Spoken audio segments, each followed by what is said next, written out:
activities, Middle Belt, herdsmen activities, in Biafra, herdsmen activities, they are beheading people. And their leader or their organization is Mieti Allah.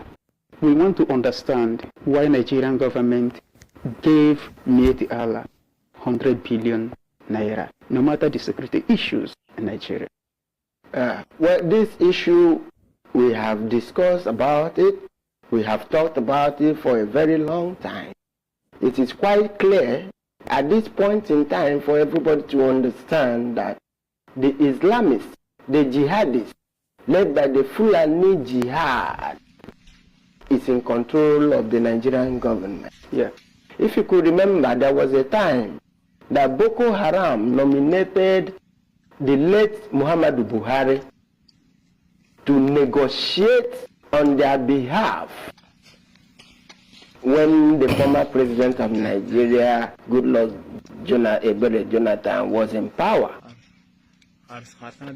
You could also testify that in 2015, when Muhammadu Buhari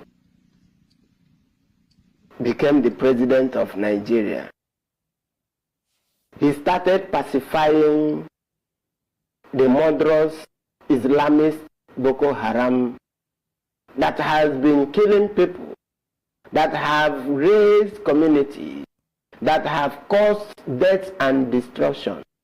He started to negotiate with them, giving them money, paying ransom, unconstitutionally, without any parliamentary approval for such inducement. Yeah. That is to empower Boko Haram to arm themselves the more.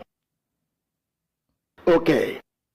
From that trend, Boko Haram members that were captured 2013, 2014 by the Goodluck Jonathan administration, all of them were released and recruited into the Nigerian army.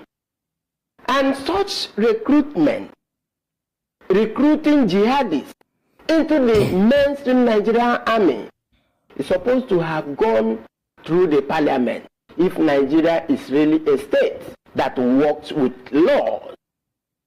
But this was done single-handedly by the presidency of Nigeria, which is unconstitutional. We also see that in the northeast, in Borno State, they call them hunters. These hunters, they are like the vigilantes in my villages. Yeah. These hunters were empowered and attached to the Nigerian military, which is very, very wrong. It's unconstitutional. Because if you want to do such things, there must be a parliamentary legislation on that. Yes. So that every other part of the country will participate in that hunting business. Yes. But it is only for Borno State. These are for agenda. Yes.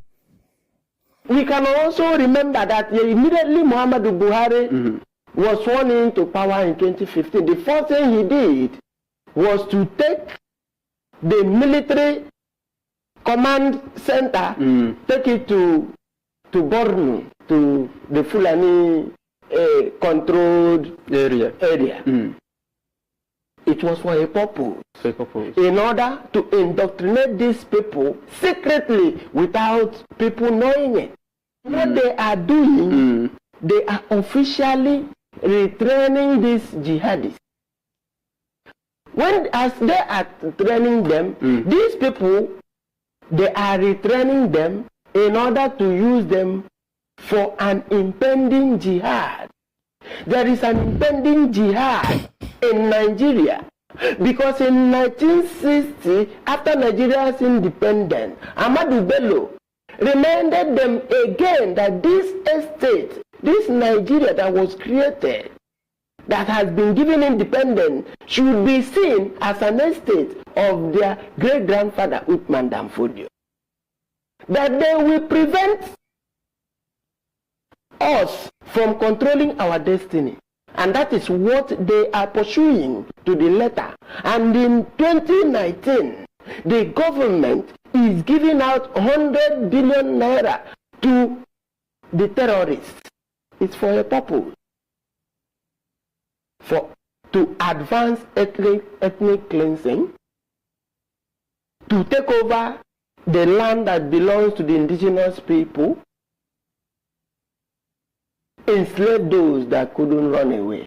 Okay, thank you. That means the money was not actually given for... The money that was given to them is for them to arm themselves more to the teeth. Remember, Olusegun Obasanjo was part of those that massacred more than 5 million Biafran people. Yeah. Olusegun Obasanjo is part of the cabal, he's part of the caliphate that has subjugated the people of Nigeria for years now. Through their policies. Olusegun Obasanjo was with Murtala Mohammed before he died. Yeah. Olusegun Obasanjo became the president of Nigeria in 1979.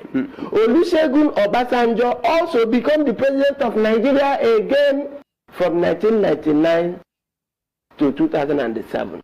So he knows the secret agenda, because this secret agenda was not discovered today, since the 60s. This secret agenda is the reason why the 5 majors struck. Go and read the book, Why We Struck, written by Ademola Ademoyega. Go and read that book. You will see the reason why they struck. It is because there was an Islamic Fulani agenda to complete the conquest of Usman and fodio of 1804.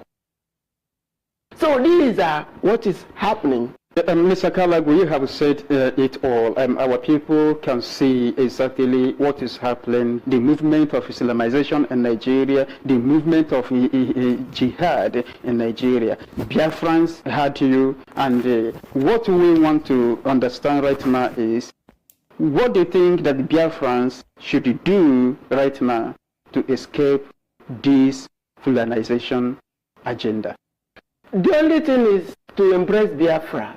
Our viewers, Nigerians, lovers of freedom, the people of Biafra, the dice is cast. Olusegun Obasanjo has said it. The last time, T.Y. Danjuma also said it. If you don't know who is T.Y. Danjuma, T.Y. Danjuma was also part of the caliphate in the 60s.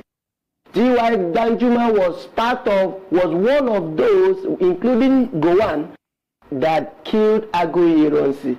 And in 2018-2019, these people that have been working with the caliphate came out openly to tell you that there is Islamic agenda. You have to believe them. You have to work to make sure that you free yourself from this impending danger.